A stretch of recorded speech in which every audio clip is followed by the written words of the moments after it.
Hello everyone, come on point here. I will here for you today. We'll learn about Akbar some related to policies. Here we have to write. We have to learn about some um, field taxes and field policies related to farmer.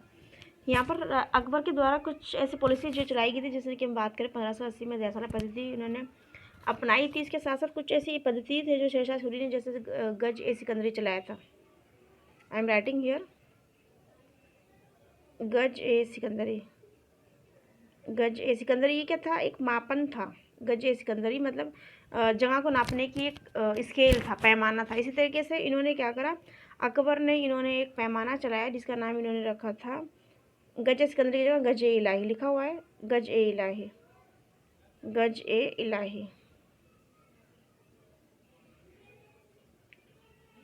गज ए इलाही. ठीक है ना. ये कौन से चलाया था? 1586 में. ठीक है ना. 1586 में शेरशाह सूरी ने चलाया था गज ए सिकंदरी. और जबकि अगर हम बात करें अकबर ने उनका अपोजिट करके चलाया गज ए इलाही. ठीक है ना. कब चलाया था? 1586 में. तो ये इंपॉर्टेंट चीज़ थी. यहाँ पर आते हम जो सिर्फ इम्पोर्टेंट चीज़ों को ही हम पढ़ेंगे. ठीक है. यहाँ पर जिस तरह से शेरशाह सूरी ने चलाया था गज कबूलियत, पट्टा और कबूलियत. पट्टा था एक असाइनमेंट, सॉरी असाइनमेंट करिए, क्या बोलते हैं उसको, हलफनामा, what do we call in English,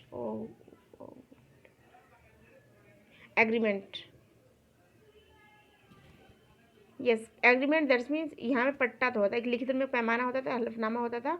और कबूलियत मीन दैट्स मीन अगर हमने ये चीज़ ठीक है तो हमने इसको साइन कर दी. ठीक है. जैसे हम एग्रीमेंट कहते हैं, यस एग्रीमेंट कहते हैं, उस तरीके से पट्टा था. और कबूलियत की व्यवस्था शेरशाह सूरी ने चलाई थी, जिससे कि सीधा का सीधा जो किसानों से संपर्क किया जा सके. जो बीच में जमींदार होते वो गरीबों की टैक्सेस वगैरह लेकर के उनको कर देते गरीब और खुद अमीर हो करते. तो इन्होंने डायरेक्ट के लिए डायरेक्ट मजदूरों से संपर्क करने के लिए अपनाई थी पद्धति, जिसको क्या आ गया, पट्टा और कबूलियत. ठीक है ना. आगे लिखा हुआ किसानों के लिए अग्रिम ऋण की व्यवस्था की गई, जिसे ये तो ज़रूरी नहीं है. अकबर के शासनकाल में आई न्यायशाला के अतिरिक्त भू राजस्व की अन्य विधियां जो थी प्रचलित रहीं, जिसमें अगर हम बात करें गल्ला, बुआई, बटाई पूर्ण रिकॉर्ड के आधार पर निर्धारित किया जाता था. नक्श और कनकूत. कारकून क्या था? कारकून एक क्लर्क की जॉब थी जो हमने पढ़ी थी. किसके बारे में? जब हमने पढ़ा था जैसे डीएम, एसडीएम, सरकार, परगना और गांव 3 भागों में विभाजित थी. शेरशाह सूरी के समय में सरकार जो जिला था 3 भागों में विभाजित था, सरकार, परगना और गांव. तो हमने पढ़ा था कि जो डिस्ट्रिक्ट लेवल पे हुआ करते थे शिकदार, एक शिकदारान और मुंसिफ या मुंसिफान. ठीक है. तो वहाँ पर हमने पढ़ा था किसके बारे में, जो फोर्थ हमारा थर्ड पॉइंट था, शिकदार थे फर्स्ट उसमें. और शिकदार के अलावा हमने पढ़ा था मुंसिफ. उसके बाद में मुंसिफ के बाद में थे फौजदार जिन्हें खजांची कहा गया था. उसके बाद में थे कारकुन जिनको क्लर्क कहा गया था. लेकिन यहाँ पर एक चीज़ ये लिखी हुई कनकूत, ये नक्शा या कनकूत मीन्स क्या है? एक नक्शा है. ये वर्ड पूछ लिया था कि भाई कनकूत क्या है. नक्शा तो सभी को पता है लेकिन कनकूत क्या, ये नहीं पता. तो ये चीज़ इंपॉर्टेंट है, ये आप लर्न कर लीजिएगा. कनकूत क्या, कनकूत क्या, कनकूत क्या. तो कनकूत क्या है? व्हाट इज़ द कनकूत? कनकूत इज़ अ मैप. ठीक है. इंग्लिश, ये अरबी का वर्ड है कनकूत. आगे चलते हैं. यहाँ पे कुछ इंपॉर्टेंट चीज़ें दी हुई हैं. Everyone come here. देखिए इसमें क्या लिखा हुआ है कि अकबर के शासनकाल में दक्कन में हल्की संख्या पद्धति भू राजस्व वसूली का प्रचलित आधार थी. मतलब कि भू राजस्व जितना भूमि से टैक्सेस कलेक्ट हुआ होता था तो किस आधार पर होता था? हल्की संख्या. कोई संख्या होगी उस टाइम पर, मैथ का कुछ ऐसा चीज़ होगी, उसके आधार पर अकबर के ज़माने में जो है टैक्सेस वसूल किया जाता था. कृषकों का वर्गीकरण इन्होंने दिया हुआ. खुद कास्ट मतलब ज़मीन के मालिक, भूमि का स्वामी, खुद कास्ट. पाही कास्ट मतलब कौन हो गया? इसमें किसानों का स्तर, खुद कास्ट, इनको खुद कास्ट किसानों का स्तर विशेषाधिकार प्राप्त नहीं था. ज़मीन इनकी है या नहीं ये पूरा क्लियर नहीं था. तो इसे क्या आ गया? पाही कास्ट. मुजारियान मतलब इनके पास ज़मीन कम थी. मुजारियान ये चीज़ जो है इम्पोर्टेंट है. I am writing here important. खुद कास्ट जिनके खुद की भूमि हुआ करती थी, जैसे जमींदार. खुद कास्ट में जमींदार. पाई कास्ट जिनकी खुद की ज़मीन है लेकिन इसके ऊपर अधिकार किसी और का है। मुजारिन, जिसके पास बहुत कम भूमि है। Everyone come on next slide. Like नबूद प्रथा। नबूद प्रथा क्या थी? आईने देसाले की व्यवस्था के में नाबूद विशिष्ट था, जिसके तहत कोई भी किसान अपनी ज़मीन का अधिकतम 12/2% भाग बगैर कृषि के रख सकता है। मतलब इतना भाग 12/12.5 जो है कृषि के बगैर रख सकता है या छोड़ सकता है।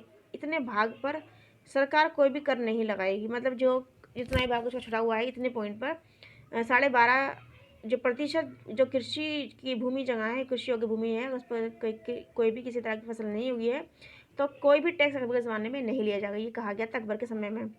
अकबर ने अनुत्पादक भूमि, बंजर भूमि हेतु उत्पादन हेतु कृषकों को प्रोत्साहित किया कि भाई आपकी बंजर भूमि यहाँ पे कुछ करो।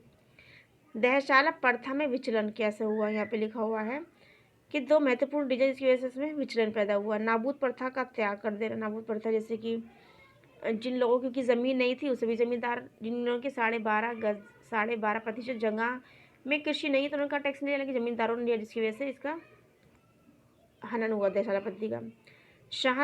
शाहजहां ने ठेकेदारी प्रथा को अपना लिया। इजारेदारी विषय को बोला गया है। आगे देखिए, जो अकबर के बेटे थे शाहजहां के युग में दक्षिण भारत में मुर्शिद कुली अली खान ने कृषि विकास के लिए देशाला व्यवस्था को अपनाया और इसलिए दक्षिण का टोटल मल कहा। तो क्वेश्चन आता है हिस्ट्री में कि दक्षिण का टोटल मल किसे कहा गया? तो दक्षिण का टोटल मल कहा गया है मुर्शिद अली कुली खां। मुर्शिद अली कुली खां को क्या कहा गया है? दक्षिण का टोडर मल। ठीक है, ये याद करने योग्य बातें हैं। Everyone come on. देखिए यहाँ पे कुछ इंपॉर्टेंट बात लिखी हूँ, हम एक बार दोबारा कहेंगे। दक्षिण के टोडर मल किसे कहा गया? दक्षिण के टोडर मल कहा गया है किसको? मुर्शिद अली कुली खां को। मुर्शिद अली कुली खां को क्या कहा गया है? तो मुर्शिद अली कुली खां को कहा गया है दक्षिण का टोडर मल, क्योंकि इन्होंने कृषि के लिए कुछ अच्छे कार्य किए थे। ठीक है, अकबर के ज़माने में जो बीरबल, वो कई सारे नवरत्न थे, उनके बारे में लिखा हुआ। बीरबल, अबुल फजल, टोडरमल, तानसेन, मानसिंह, अब्दुल रहीम खान खाना, फैज़ी, मुल्ला दो प्याजी, हकीम हुक्मान। ठीक है ना, ये इनके कुछ जो थे नवरत्न थे। बीरबल की अगर हम बात करें तो बीरबल जो थे ब्राह्मण परिवार से थे। बचपन का नाम क्या? महेश दास था। पूछा था कि बीरबल के बचपन का नाम क्या था? तो महेश नाम था।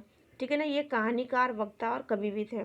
अबुल फजल की बात करें तो इन्होंने आईन अकबरी लिखी थी, जिसके अंदर आईन अकबरी के अंदर हमने पढ़ा था 66 इन्होंने मनसब के पदों के बारे में इन्होंने व्याख्या की थी और काफ़ी सारे आईन अकबरी में चीज़ों के बारे में लिखा हुआ है। अकबरनामा, आईन अकबरी और अकबरनामा जैसे महत्वपूर्ण पुस्तक किसने लिखी थी? अबुल फजल ने लिखी थी। टोडरमल ने भूमि संबंधी सुधार कार्य किए, उसे गुजरात का दीवान भी कहा जाता है। तो पूछा था गुजरात का दीवान कौन था? तो गुजरात का दीवान था टोडरमल। और दक्षिण का क्या था? टोडरमल। यस, दक्षिण का टोडरमल किसे कहा गया था? तो मुर्शिद अली कुली खां को कहा गया था। और टोडरमल जो थे ये क्या थे? दीवान के, गुजरात के दीवान थे। दक्षिण का टोडरमल मुर्शिद अली कुली खां, और टोडरमल जो थे वो क्या थे? गुजरात के क्या थे? दीवान थे। तानसेन, ये क्या थे? तानसेन का जन्म ग्वालियर में हुआ था। इनका असली नाम रामतनु पांडे था, ये भी पंडित थे। तानसेन जो हैं मियाँ की तोड़ी, मियाँ की मल्हार, ये काफ़ी इन्होंने गायन कृतियाँ गाई हैं। आगे लिखा मानसिंह। मानसिंह जो थे ये भी एक राजपूत थे, आमेर के राजा भारमल के ये पोते थे। इन्होंने मुगल साम्राज्य में महत्वपूर्ण भूमिका निभाई। अब्दुल रहीम खान खाना की बात करें तो अब्दुल रहीम खान खाना वो थे जिन्होंने बैरम खान, जब किसकी हुमायूं की मृत्यु हुई 1556 में, तो अकबर बहुत छोटे थे, तो इनको जो है 1556 में जब ये 13 साल की उम्र में लड़ रहे थे, किस जगह पर ध्यान नहीं आ रहा मुझे, किसी उसमें गए हुए थे अभियान में, तब उनको पता चला कि मेरे बाप जो है हुमायूं जो है दीनपना नामक सीढ़ियों से गिर करके लाइब्रेरी की, तो उनके इंतकाल हो गया। इसमें एक तो बैरम खान तो वफादार थे, उन्होंने वहीं पर मट्टी के ईंटों से जो है उन्होंने वो बनाया, क्या बोलते हैं उसको, राज सिंहासन बनाया। उसके ऊपर 13 साल के बच्चे जिनका नाम था अकबर, उनको बिठाला और उनको ट्रेनिंग दी how to fight to others, कैसे वे राज सिंहासन पे चलना, ये करना। तो इतने वफादार थे, तो इसी वफादारी के चलते इन्होंने अकबर ने जो है इनको खान खाना की उपाधि दी थी। लेकिन बैरम खान ने जो है, जब ये वहाँ जा रहे थे, कहाँ जा रहे थे? उम्रे पे जा रहे थे, तब इनको जो है इनकी डेथ कर दी थी, इनको मार दिया था। इनकी बीवी थी, इनका नाम था सलीमा। तब अकबर ने जो है बैरम खां की पत्नी जिनका नाम था सलीमा से निकाह किया और इनके बेटे थे उनको भी इन्होंने खान खाना की उपाधि दी। लेकिन यहाँ पे किसकी बात की गई है? अब्दुल रहीम खान खाना यानी बैरम खां की बात की गई है। अब्दुल रहीम खान खाना यह बैरम खां का पुत्र था। देखिए यहाँ पे उनके पुत्र की बात की गई है, जिसे गुजरात विजय के बाद अकबर ने खान खाना की उपाधि दी। जब गुजरात विजय पाई थी तो उन्होंने खान खाना की उपाधि दी थी बैरम खां के पुत्र को। समाज किया था इन्होंने बाबरनामा का फारसी में अनुवाद किया। तो अब्दुल रहीम खान खान ने क्या किया है? फारसी में अकबरनामा का अनुवाद किया है। अब बात करें फैज़ी की, तो फैज़ी अबुल फजल का बड़ा भाई है। अबुल फजल जिन्होंने आईन अकबरी और अकबरनामा लिखा था वही, उन्हीं के बड़े भाई का नाम था फैज़ी, तथा अकबर के दरबार में राजकवि पद पर आसीन थे। इन्होंने लीलावती का फारसी में अनुवाद किया था। फारसी में अनुवाद किसका किया? लीलावती। किसने किया? फैज़ी ने किया। फैज़ी कौन थे? फैज़ी कौन थे? अभी हमने पढ़ा था जिसने आईन अकबरी और अकबरनामा लिखा है, अबुल फजल के बड़े भाई थे। ठीक है। मुल्ला तो प्याजी अकबर के सलाहकार थे। हकीम हुक्मान यह रसोई के प्रधान थे, साथ ही लिपि पहचानने व कविता समझने में समय समय पर ये विशेषज्ञ थे, जिनको ये अकबर को क्या करते थे? अपनी राय मशवरा दिया करते थे। एक बार हम दोबारा इसको डिस्कस कर लेंगे because this are very much important. Akbar के नौरत में कौन थे? बीरबल, जिनका जन्म ब्राह्मण थे ये। इनका बचपन का नाम मैशदास था। ये कहानीकार, वक्त और कवि थे। अबुल फजल जिन्होंने आईन अकबरी और अकबरनामा लिखा था। टोडरमल, दक्षिण का टोडरमल किसका गया था? मुर्शिद अली कुली बेग को। और टोडरमल कौन थे? टोडरमल जो को गुजरात का दीवान कहा गया था। भूमि सुधार कार्य संबंधी इन्होंने कार्य किए। आगे आते हैं कबरी कमंदर नेक्स्ट पॉइंट। तानसेन जो कि क्या थे? एक ग्वालियर में जन्मे थे और संगीत सम्राट थे। इनका नाम असली जो नाम था रामतनु पांडे था। और ज्ञान कीर्तियाँ मियाँ की तोड़ी, मियाँ की मल्हार आदि इन्होंने लिखी। मान सिंह की बात करें तो ये क्या थे?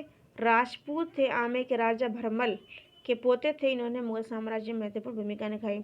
अब्दुल रहीम खान खाना जिनका नाम है बैरम खां के बेटे थे और गुजरात विजय के बाद में इनके बेटे अब्दुल रहीम